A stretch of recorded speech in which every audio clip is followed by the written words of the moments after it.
Good afternoon, folks. We are going to pick up right where we left off in Flick List 7. As soon as I can remember where we left off. Okay, it looks like, well, let's run it and just see where it's broke.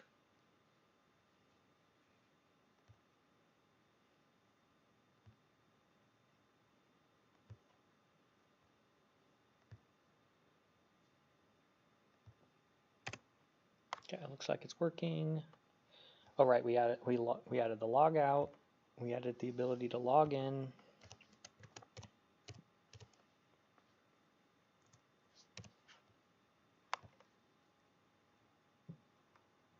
All right, but I'm going to add I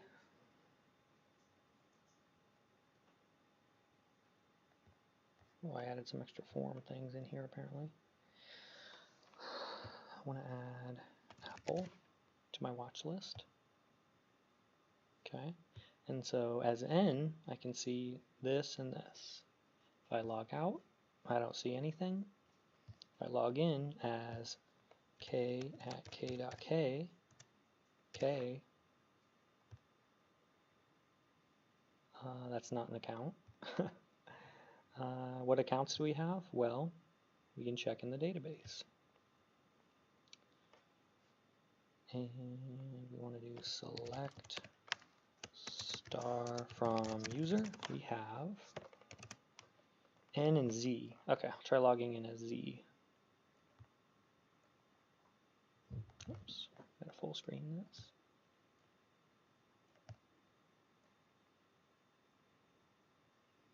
All right, and try to log in as Z. Z at Z.Z. Z. Okay. Z also has these two movies. So let's add oranges 3. The orange ending.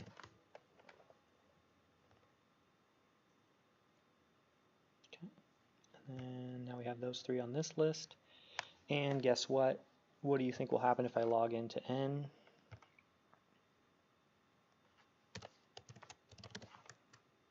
Oops, I don't want to register, I'm going to log in.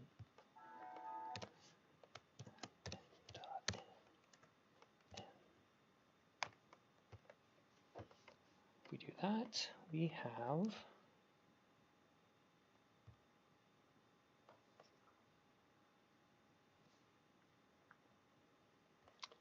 that added. So right now what we have is a shared watch list. Anyone can register, and we're just changing the same watch list.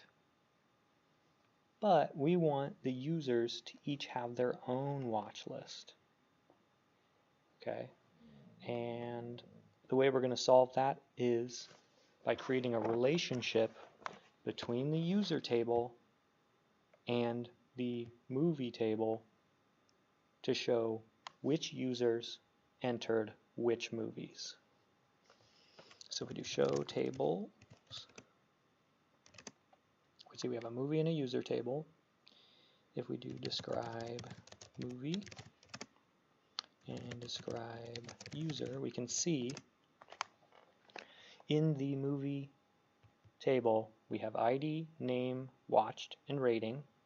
The ID is the unique identifier for each movie. In user, we have ID, email, and password. The IDs here uniquely identify the users. So they have no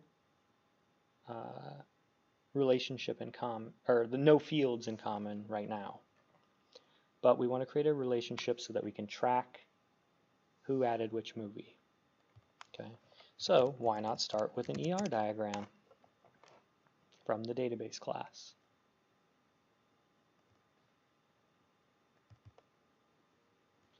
So we have 2 entities, movie and user. All right.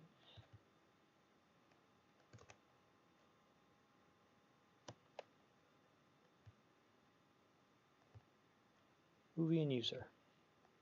And this is what our ER diagram looks like right now. Two entities, unrelated.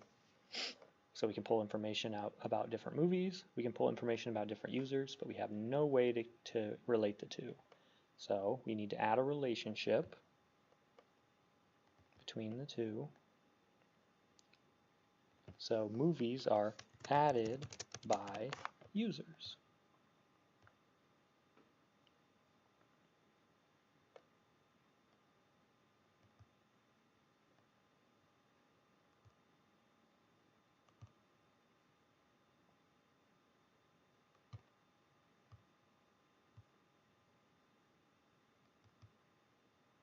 Now we have a relationship with two entities. And this is about as basic as you can get from the database class. Two tables, one relationship. We know the primary keys.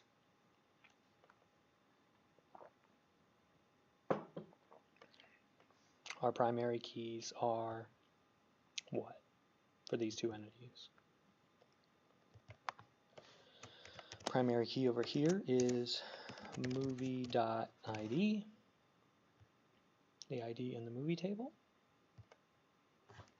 And the primary key of user is user.id, the ID in the user table. Okay.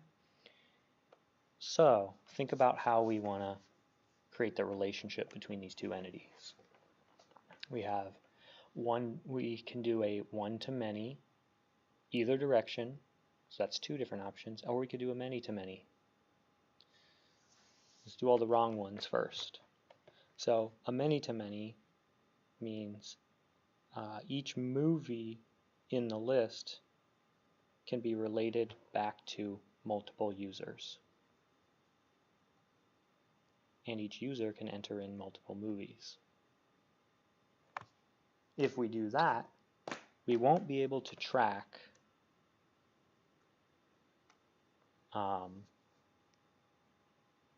well, if we do that, users will be able to change each other's movie records.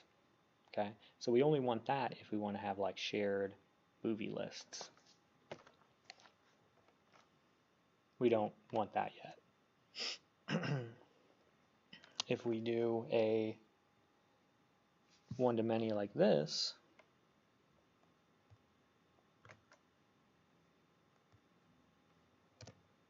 okay, think back to the database design portion of the database course. So if you're currently in there, you've already done this. If you've taken it before, you've done this. This means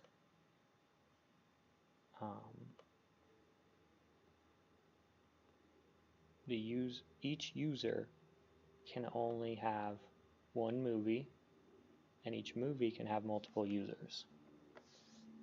What would that look like? Well, if you were using this, that means you could only ever enter in one movie at a time. Not much of a list with one movie, right? So through process of elimination, we know we can do one-to-many this way.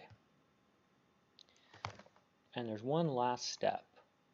We've diagrammed the relationship, we've labeled the primary keys, but in the database, the actual way you represent a relationship is by manipulating foreign keys. So do you remember, and this is always the same for each type of relationship, what do we do to represent a one-to-many relationship between two entities? You always take the primary key from the one side and use it as a foreign key in the many side every time. So if you can remember that, you'll never make a mistake. It's never different than that. So we want a new field, and we can't call it ID because we already have a field called ID. So we're going to have to create a different name for this foreign key field. Let's just call it MID. and that will refer back to the, oh, whoops, my bad. We'll call it UID to refer to the user ID. So what this looks like is when we enter a new movie record, we'll have to check who is logged in from the session, and when we add the record to the movie table, we'll have to include the ID of the user who is logged in. That way, when a user logs in, we can search the database of movies to find all of the movies added by that specific user. So that just requires a little bit of changing of things. We're going to need to change how the list is pulled out of the database. We're going to have to change how the list is entered into the database, or each movie is added to the database. And we're actually going to have to add that field in, which is good because that gives us a chance to see how you update a database in here. So, do you remember where we created the tables and fields from within the Python code? We're using SQL Alchemy. It's an object relational mapper. On the Python side, we use classes to represent the tables and objects to represent the records.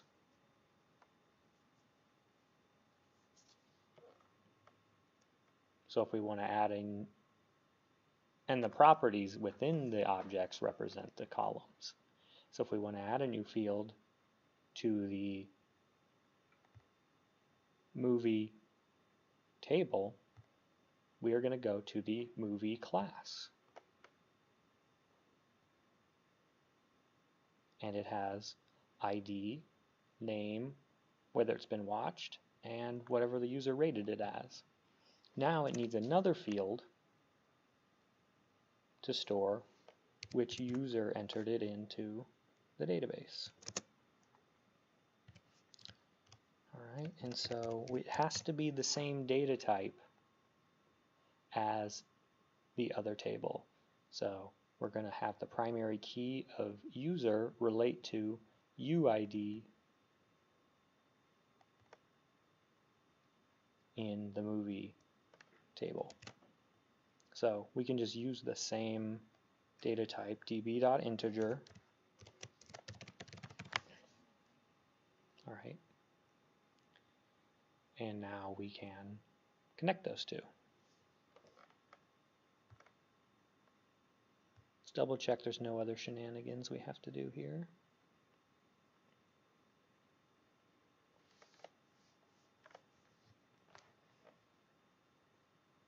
I mean, we still have to update the database, but I'm talking about...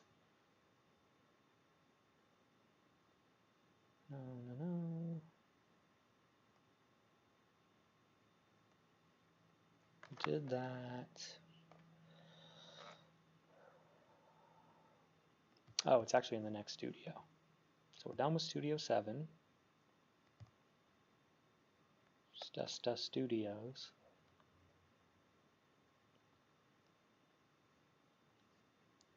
So we're going to 8. Only 2 more after that. Can we do it in time? I hope. We have this week and next week.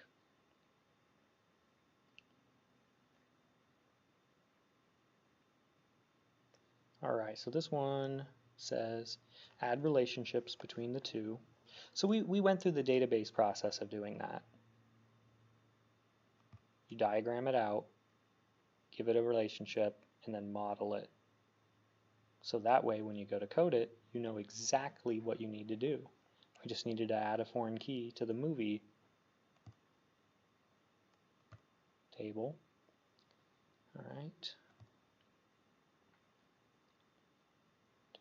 And they're introducing this idea of the Mvc pattern in Studio 8. So I'm actually going to grab that first. Okay, so we'll have to relearn the way they set it up.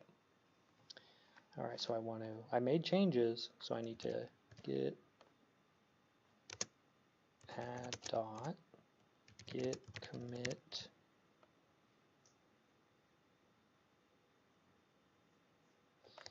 I didn't test my changes, but I'm never coming back to this, so usually you would make sure it works before you make a commit. Moving on. And then we'll change branches. How do we do that? Let's git checkout studio 8. All right. And now if we refresh in here, we have those changes made. So in the movie, I guess they just got rid of the thing I added, so we'll have to re-add that in. MID equals db dot column db dot string. Whoops, has to be an integer. Okay, and then looking at this, you need to be able to look at this and understand what it's doing. This is declaring a variable, and we're assigning the value that comes out of this mess over here. db is a variable we defined at the beginning that represents our object relational mapper object that gives us access to all of the parts we need, like the column class and the integer class that translates these things into SQL for us. All right. Well, that fixed that. All right. And let's get down to what they're asking us to do. Add a column. Okay, blah, blah, blah. So they just tell you to do it. They don't tell you how to figure that out. But you should know at this point. Add a property to movie class that holds the ID of the owner. Okay, we called it, it needs to be user ID. I keep thinking we know why it needs to be user ID, and I keep naming it wrong. Okay. If you Okay, so after we do that, we can update the database. So we save it, and to update our database, we need to open the Python shell. So I type in Python, and then we do from main import db user and movie. Okay, and now we do db.drop underscore all. So we're killing all the tables, we're killing all of the records. They are gone. Oh, whoops. When you pull the studio, you have to update the connection string, remember? Always forget to do that. So my user that I set up is flicklist, and the password is flicklist. The port for this is 3306. I think that's all I have to change.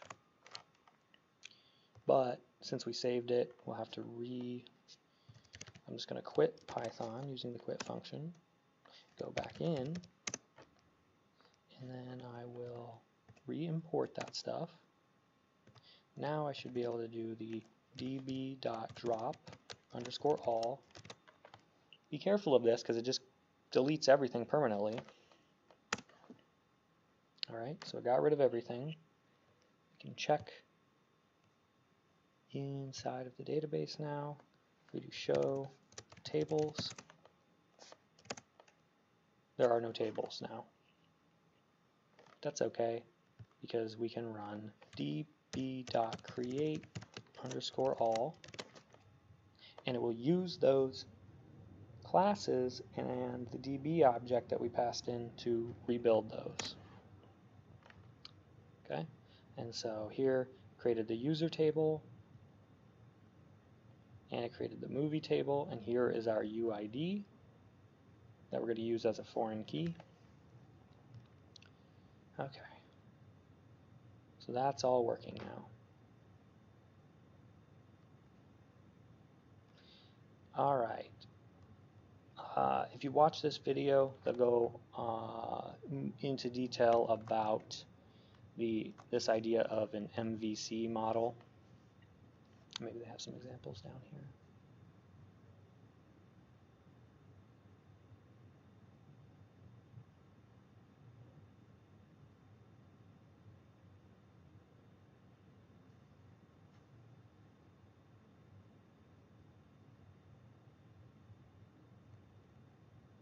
This is what I wanted to double check.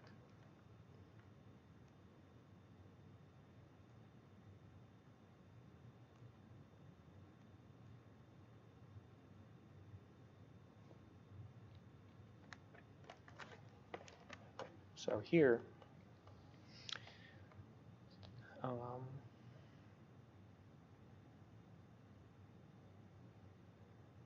their foreign key is the same data type, that's what we did, but here they're specifying it as a foreign key, and they're making it so that you can't insert a null value.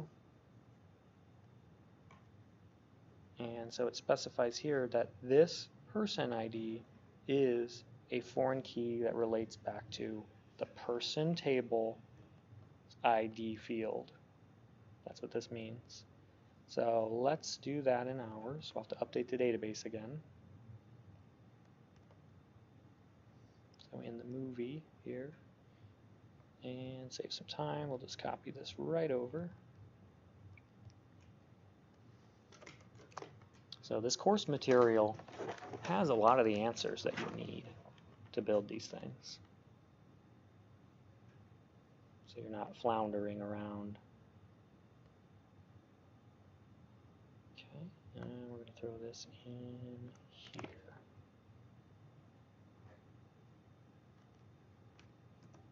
So our first argument is the data type. Second argument is specifying that it's a foreign key back to the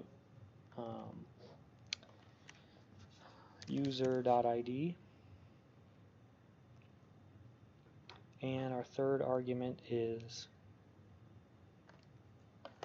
nullable equals false. If you remember from the field property constraints, we could set null to allow null values to true or false.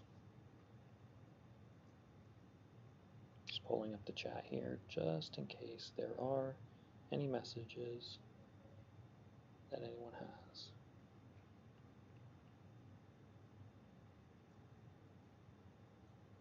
Okay.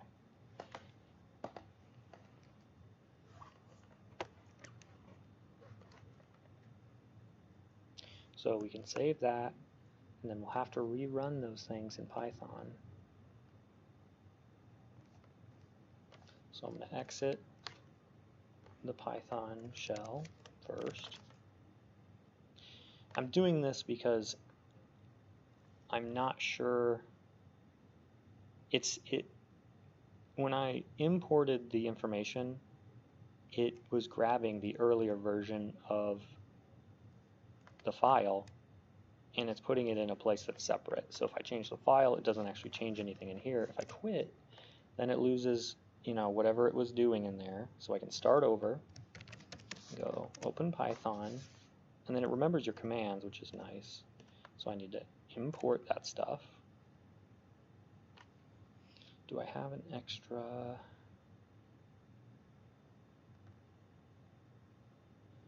I do have an extra parenthesis. There we go. Thank you, Python. So we can import those now. It worked. And then we do the drop all. Okay. And then we do the create all. And so we have to do this each time we edit the database. Or I'm sorry, each time we change the schema, which means how we're organizing the data. You don't change the schema all that often. You design it ahead of time, like we do in the database class. Okay, anyway, that's all done. We can check see what it looks like in the database. Okay, so we can, just to make sure it's there, we can do show tables. There are my tables. And let's describe movie, the movie table.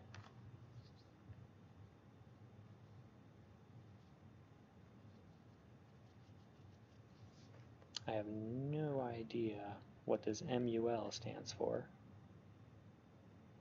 but it has the primary key labeled, and then it has this one labeled as MUL. I'm actually curious now, what is that? MariaDB key column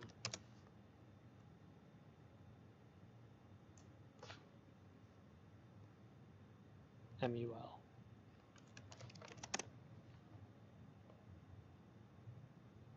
If key is MUL, the column is the first column of a non-unique index in which multiple occurrences of a given value are permitted within the column. So it must stand for multiple.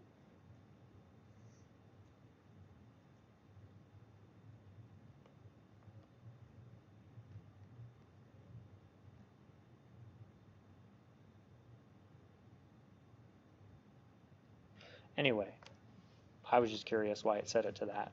Our object relational mapper handles that for us. So just interesting to see. And you know, well, everything's gone.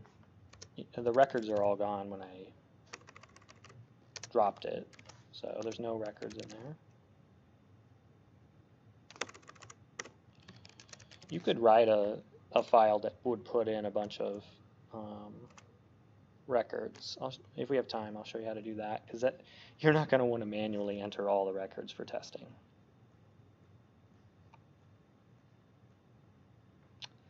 So I don't want you to waste your time. You don't want to waste your time. Let's look at some efficient ways to do things. All right, now what's it saying? We added that. Oh, right, we're adjusting the MVC. We're adjusting our code to fit the MVC pattern. So it says, move the user and movie classes to a file named models.py. All right. So right now, our main.py file has a lot in it, right? I need to turn on word wrap so class doesn't look like ass.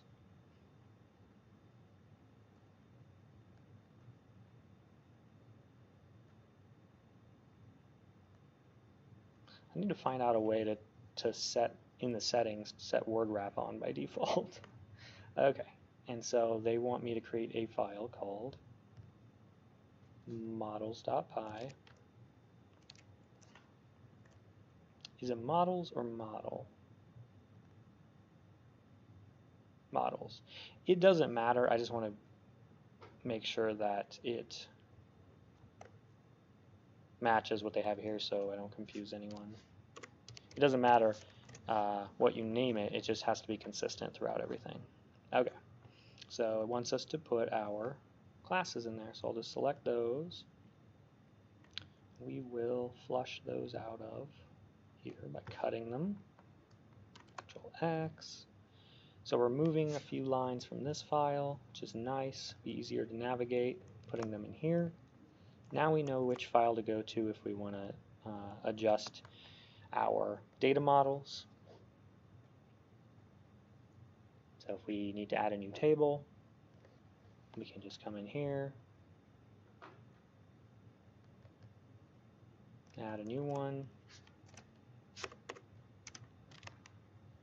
and we'll call it the cool table, and it'll just have an ID and name.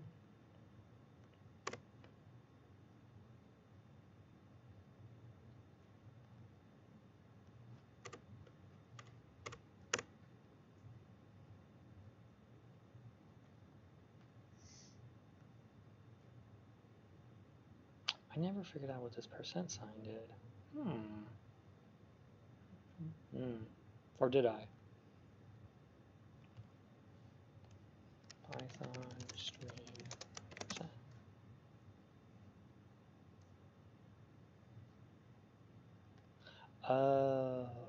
Nope. Okay, whoop, there we go. Format operator. Oh.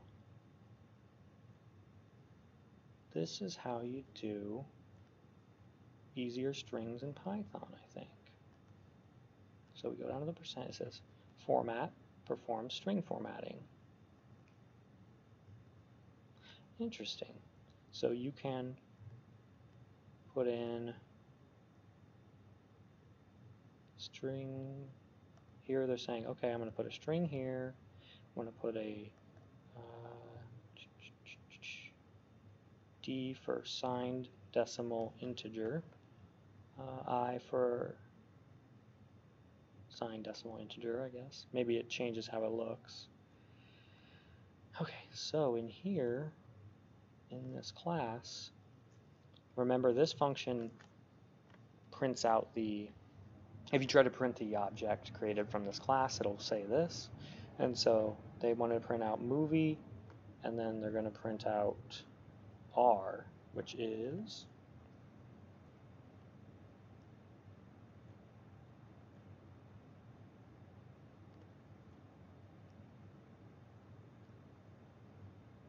I don't see that in here, so who knows what they're doing. Python %R.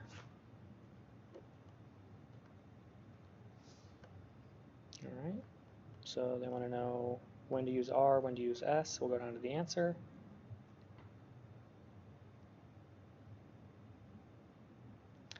Oh, okay. So S converts the object using the string function, which converts whatever you have into a string. R converts it using REPR, which I believe stands for representation.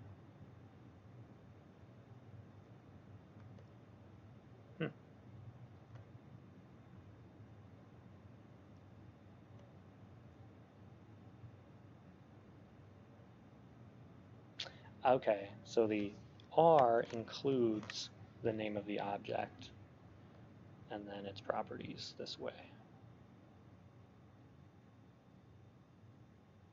So I'm not sure why they decided to use R in this case. So I think it'll still work if we change it to S. Remind me that I did that if I'm getting a bunch of errors and I can't find it. Okay. So for the cool table, we'll have a string that is self.name. And just to show you that we can do this again, we'll put another thing. Movie string. We don't want movie in there. Let's just put the name. We'll put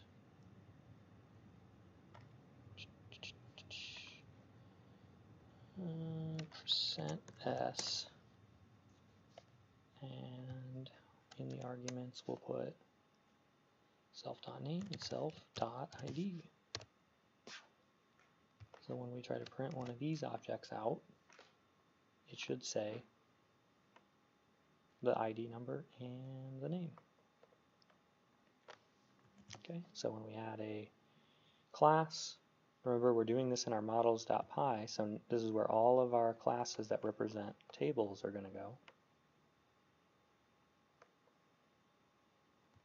We have to go into Python and update the database to reflect that. So we'll get out of Python again and go back in and do those steps one more time.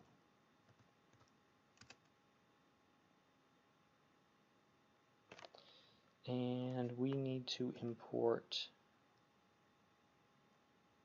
the user and movie class into main now. Okay, let's finish what we started here.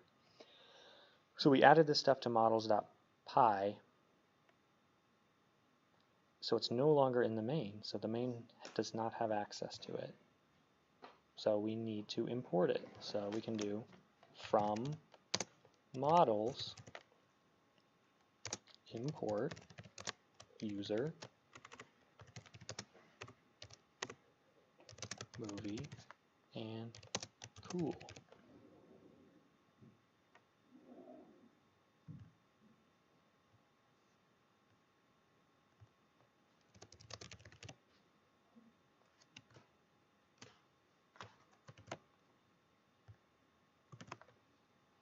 And so now we should be able to import those. But again, we have to quit Python first so that it has access to the latest file that we saved. Python. Are you guys getting aggravated by all of these repeated steps yet?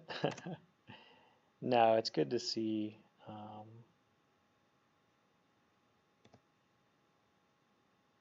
this stuff multiple times. All right, so now it's mad for whatever reason.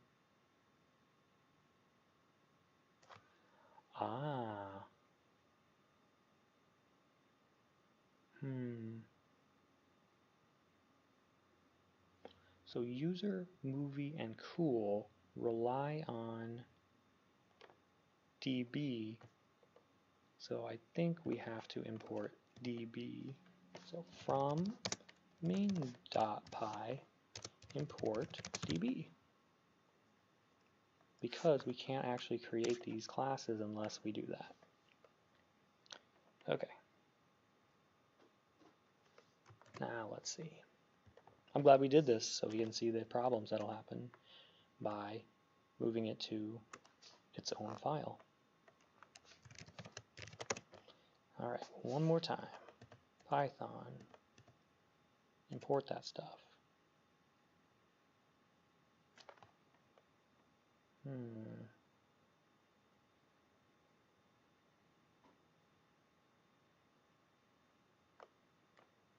I don't think we can have a circular import like this. So why don't we see how they decided to do this.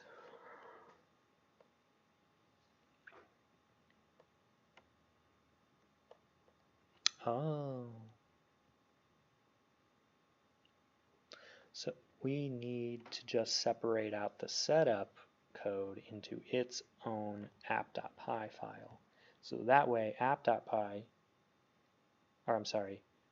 models.py can import app.py and grab the DB, and then we can import that into the main.py. So we're doing a lot of sorting things into different places and sewing them together using these imports, which you need to get comfortable doing because you're never going to be writing all your code in one file in a real life situation. Okay.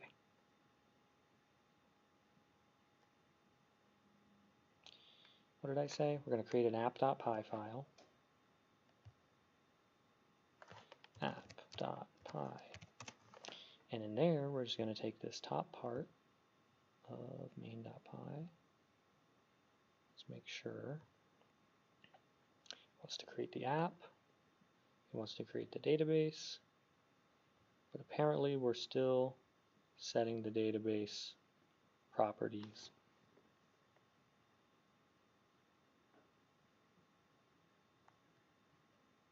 No, I'm doing that up here. Okay. So we can just copy that over. Actually, cut it. We should take it out of here. We don't want it running twice. So we're just going to grab this out, which means we're going to need to move some of these other things around.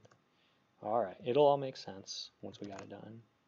Okay, so this doesn't have access to Flask or SQL Alchemy. So we don't need this anymore. No, we do.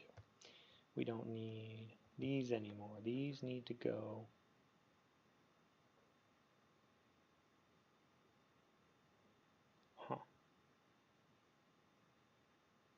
We'll just copy these for now into app.py. Alright, save everything. So from app.py we need to get app and db. So, and we need to get that before we get the stuff from models. So from app import app and db. Okay, so instead of running this command and trying to set up the database every time, we'll just try running it. So python main.py, it'll tell us if it can't find something. Alright. Cannot import name user inside of main.py. So from models, import user. So it has users. Oh, so here we need to grab db from app.py because that is where db is created. Okay, now we try it again. So now it says app.py is not a package.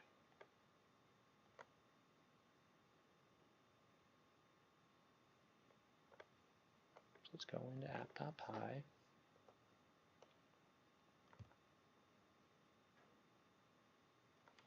And we actually only need this piece, the Flask object from Flask. So we can just import that and import SQL Alchemy because those are the only two things we're using that are coming from those. Okay, now I don't know why it isn't seeing that. They're doing it for both.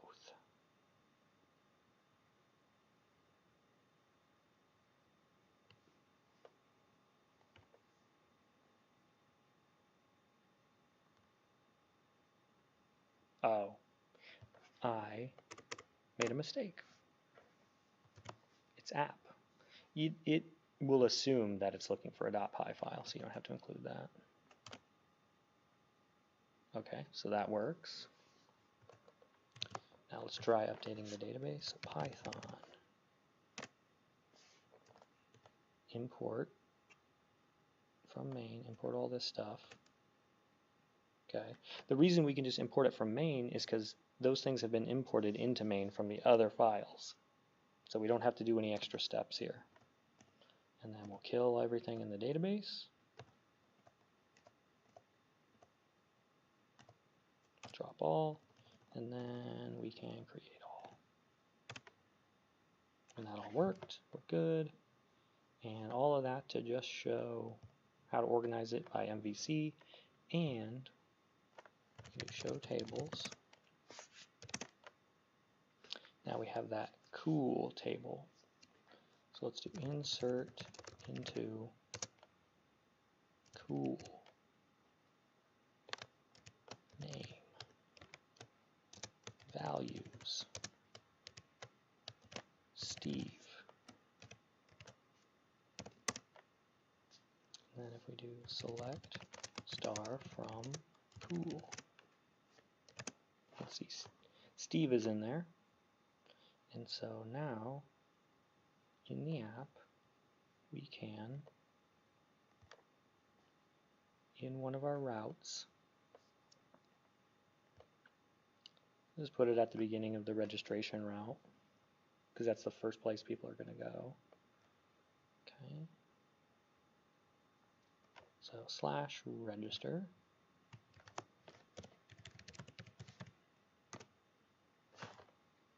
Okay. I wonder if we can find a plugin that will make this a lot easier to search. Or quick, that we can add, sort of add bookmarks in here. Can we do that?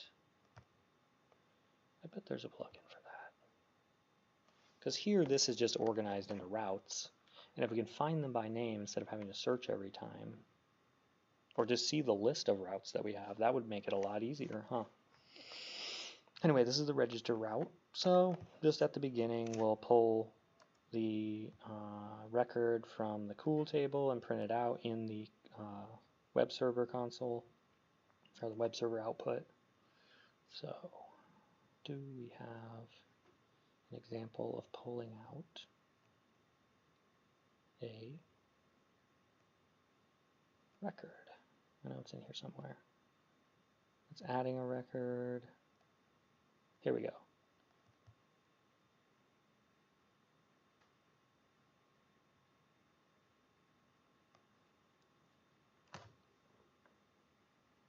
Oh, we can just use this format. So I don't think we've talked about this one. So let's say I know an attribute of a record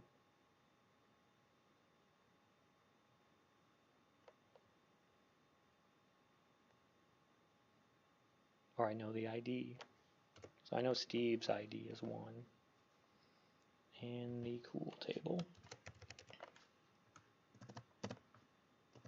And to get it to come out in the web server console, we just print. Alright, so this says, in the cool table, get the record, pull the record out with the ID of 1. We'll see if that works. Alright, so when we run the server,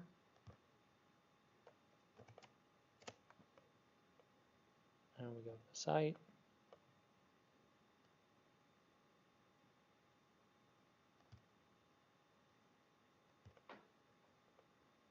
okay, it should print out.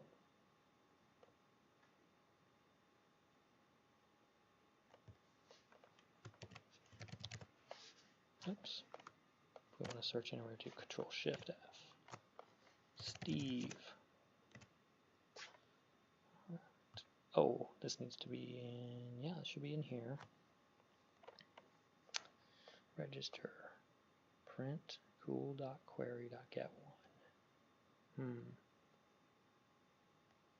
We'll see if we can.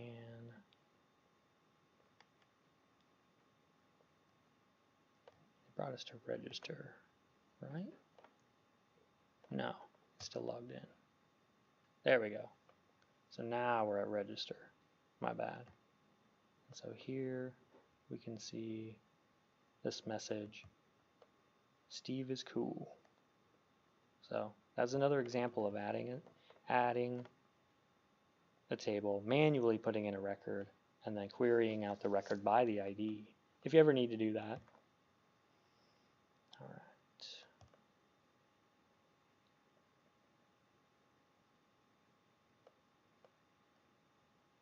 We'll just leave that in as a fun little thing to cause us problems later. Let's go back to our tasks. What were we even doing? Oh, right, we were organizing things into view, controller, and model. So we created our models.py, that's holding our data models for the objects that we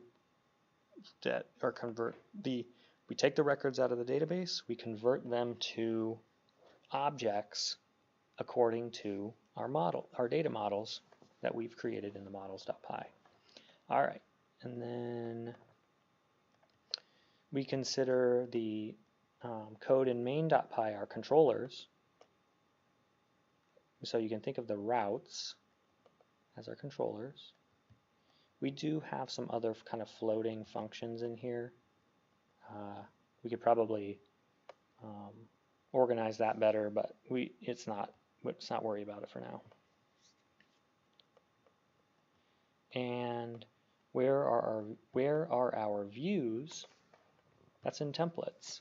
Each one of these template files is a view. And so what a view is a template that needs data to build the page.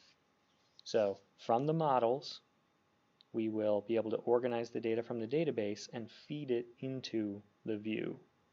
All right. I know we're learning this at the end of this class, but in the capstone class, the web framework that we're going to use requires that you program it in MVC Model View Controller. See if we can find a simple MVC diagram here.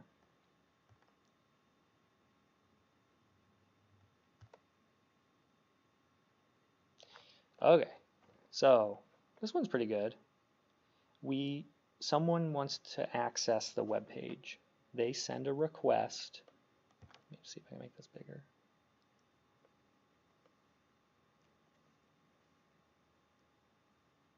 There we go. They send a request to the web server, and we can see those requests, right, in the web server console. Since we have Flask set up, it redirects that request into our controller based on which route they've asked for. So if they want to go to the home page, they're going to the index route. The controller will find the data that we've asked it to grab data, right, in our main.py. If we look at a route,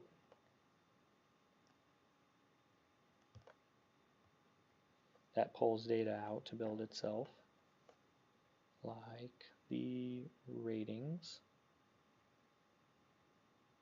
which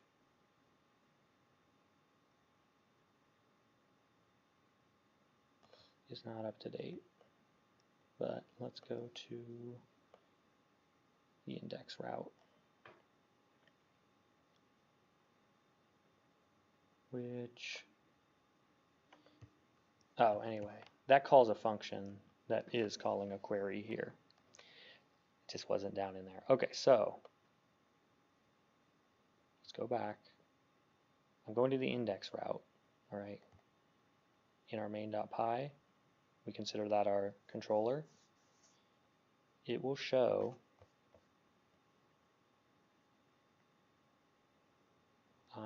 it'll follow these steps, grab the view, and fill it in with the information here. So it'll grab it'll say, okay, check my models. That's where I'm going to hold the data I'm getting. Then use a query to grab the data out of the database. That gets stored in the model, and that goes back to the controller. The controller sends that to the view. That creates the web page. And then the controller sends that back to the web server. That's our render template, our return statement. And then the web server says, oh, here's a file, send that back to the person. Okay? So instead of just having one giant blob here that does all of that and is a giant mess of code, we can separate it out into distinct responsibilities. So if we have it this way, and we have a team working on it, one person can edit a view, one person can go in and change the models.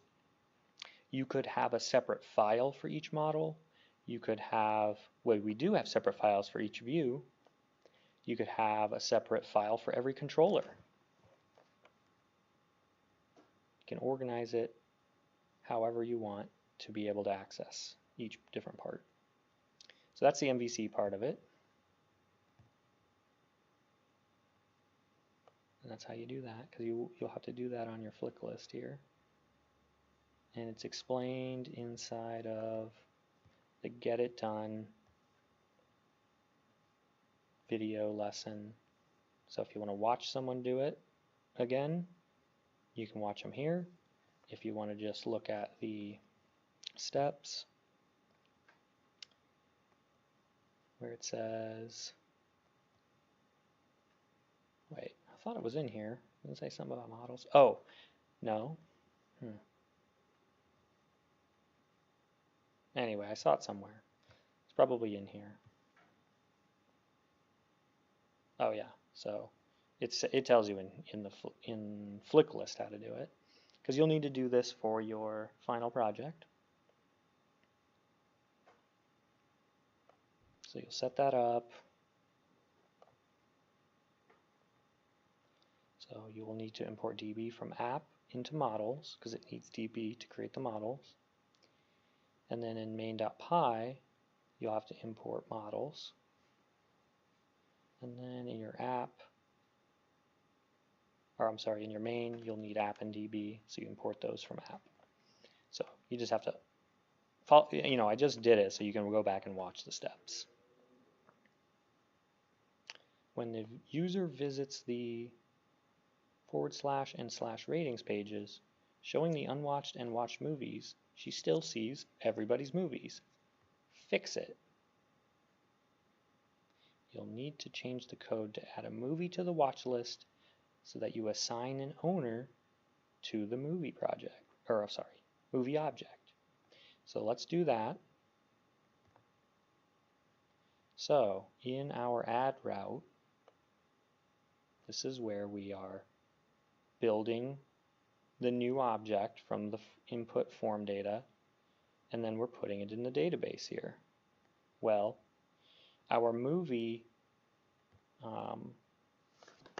class now takes in another argument. Well, it doesn't yet, so we need to change that. Okay, so this is also nice. I was going to go up and look for the class, but I don't have to anymore. I can keep it open here and find where I was. Here we go. So I'm working on this. I'm going to get the information from the user to get the name of the movie before I add it, but I need to also ask for the user ID, right? So in the movie class, it says we have a user ID, okay? Nowhere are we setting that. So this is the constructor method for creating a movie object. It says, okay, in a movie object we have name and watched. Apparently we're not, oh, the rating is added later, right? But we need the ID of who entered it. So we'll set the UID. We can do self.uid equals the UID parameter. All right, and that's going to break our route because we're only passing in the name, but we need to pass in the name and the user ID of who's currently logged in. Last time we spent a lot of time talking about how we can keep track of who's logged in, right? And we added something here inside of, I guess it's at the top of main.py. From Flask we imported session, which is a dictionary that keeps track of variables between pages. And we've been using the session ID to keep track of who's logged in. So if we want to pass in the ID of who's logged in when something's added, we just have to grab that out of that dictionary, which would be session ID, because this will return the ID of whoever's currently logged in, and it'll pass it into the movie object, and then when it adds it to the database, it'll include that, and that's how we'll keep track of who added that movie. So let's check the database real quick. So describe movie, because I can't remember where we were on this. Did we actually get it to work? I think so, or we wouldn't have moved on. Yeah, it has the UID. Okay. And we want to insert, well, we'll see that it's empty now first. So it's empty. Movie table has nothing. So let's add a movie using the app. Let's make sure the server's up. Yes. Let's go to the app. All right, so we got to log in. Let's create a new person. Let's do Bob @bob.bob. Bob and Bob. All right, so Bob wants to add Apple Bonanza 7 to his movie list. All right, we got an error here. Key error ID. So that means it doesn't have, well, let's see what they called it. So when would we be setting the user's ID into session? Oh, they're calling it user. That's our problem. They aren't calling it ID, they're calling it user. Oh, and it's also the email, not the ID.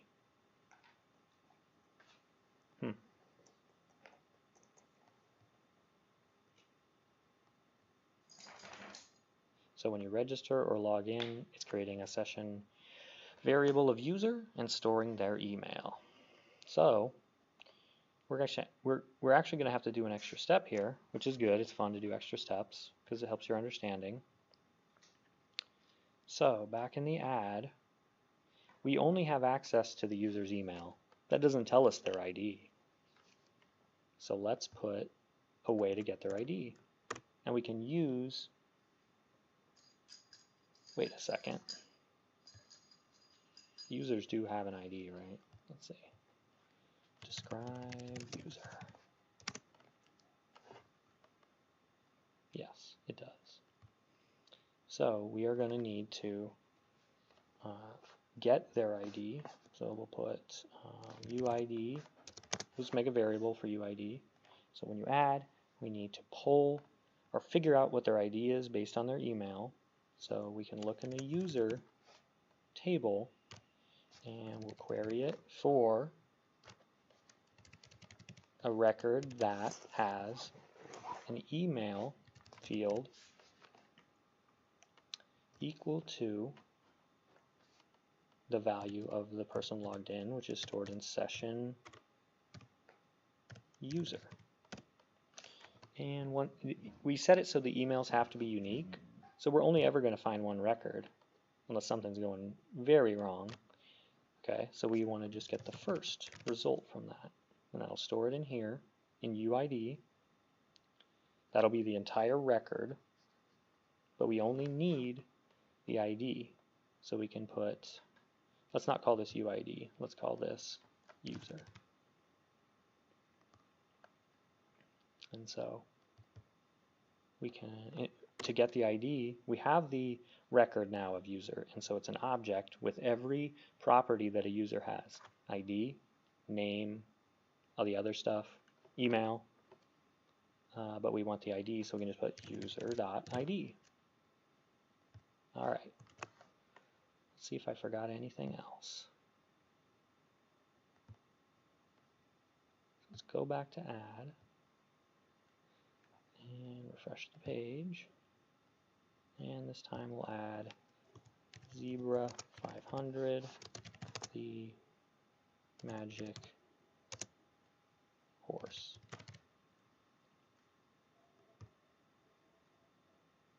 Filter got an unexpected keyword argument, email. All right, I probably just need to mark this as a, let's see, what is the field name? Or what is the property name? Field is email. I probably just have the syntax wrong on the filter, so I am going to search for that in here somewhere. Oh, I put filter, but it's filter by. Okay, so we go back to the one we were working on. Yep, just a syntax error. Easy to fix. An error you wouldn't make if you use this every day.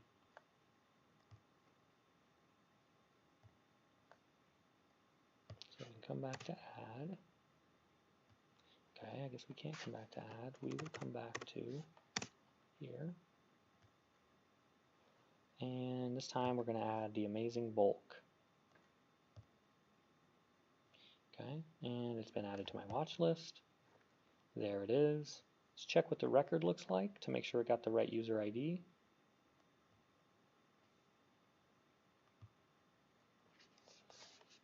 Select star from movie.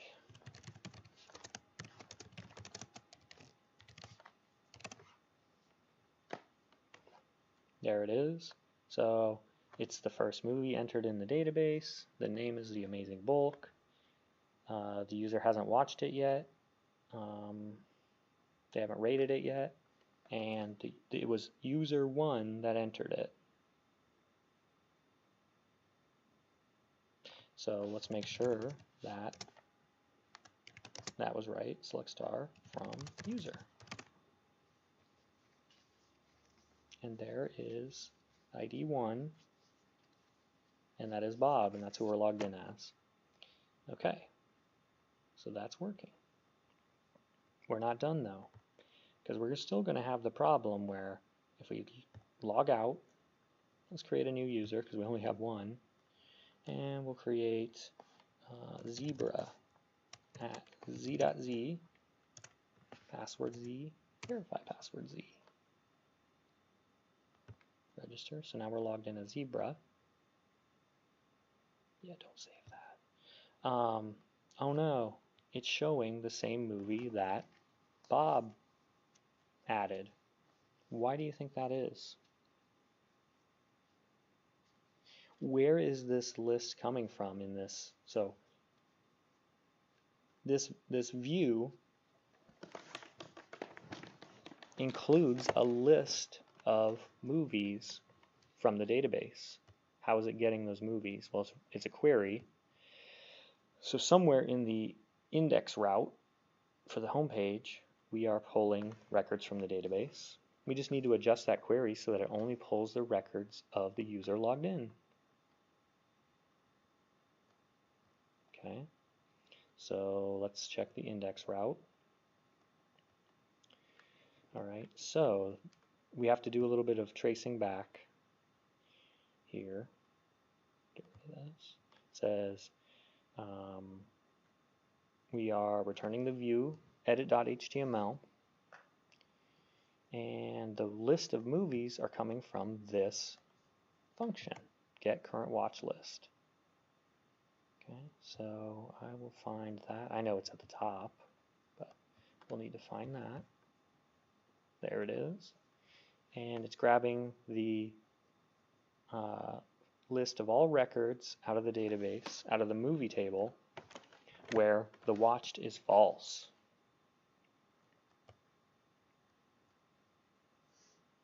But we want only the movies where watched is false and that have the same UID as the user that's logged in. So instead of having to find the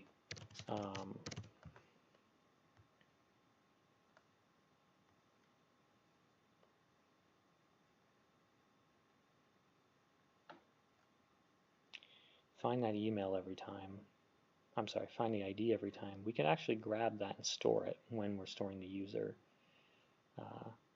variable into the session. So let's just do that now. I wish I had more time. We only have 9 minutes before my next class.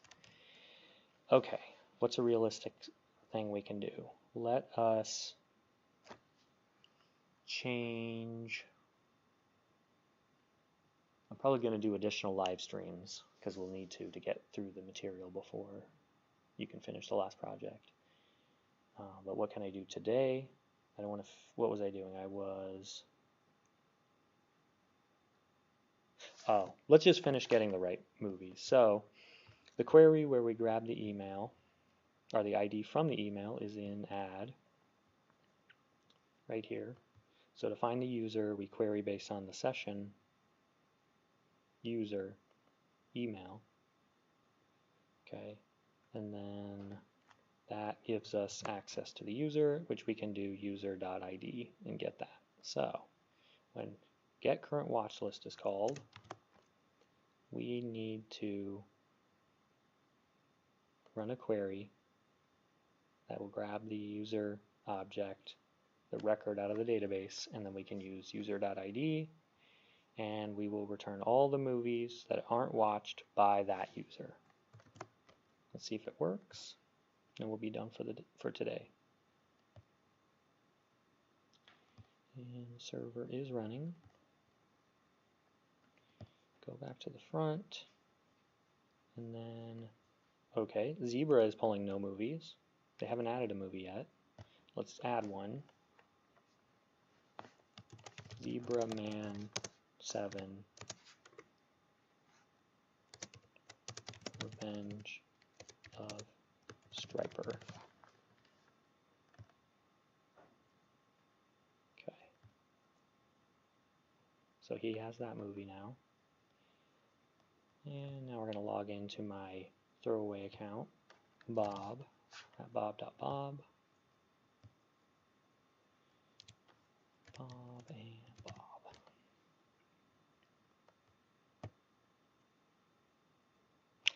Okay. Go to the login screen first, right? Bob. And I click the submit the form. Okay, now we're logged in. All right. It says, welcome back, Bob at bob.bob. I didn't notice that before.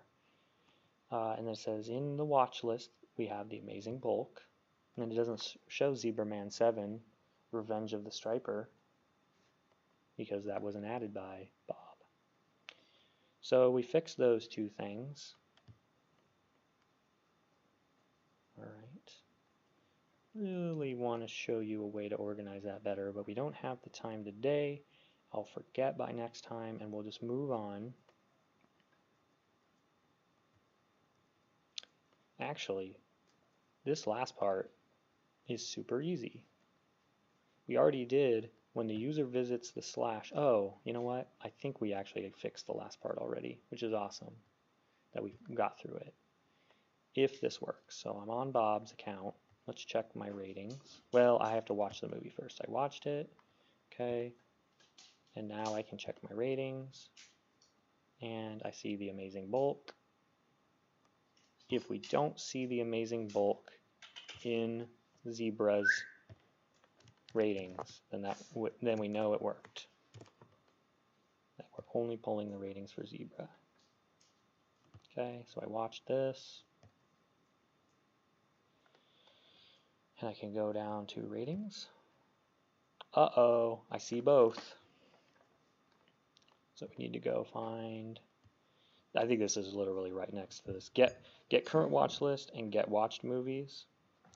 So we just have to copy this down, and we want to, the only difference here is watched equals true, because we're just getting a list of the movies they've watched, not the ones they haven't watched for the ratings. Okay, save that. Make sure I change the thing I just mentioned. Alright, save it. And now, if we refresh the page here, we only see the ones that Zebra watched. Okay, we're done with the studio. I'll find some time to do the next one, and I'll post it up in the announcements. And hopefully this helps you. I think there are about 2 people still working on this class, so good luck to you too. If you have questions, always know you can email me. Otherwise, I will see you soon. Have a good day.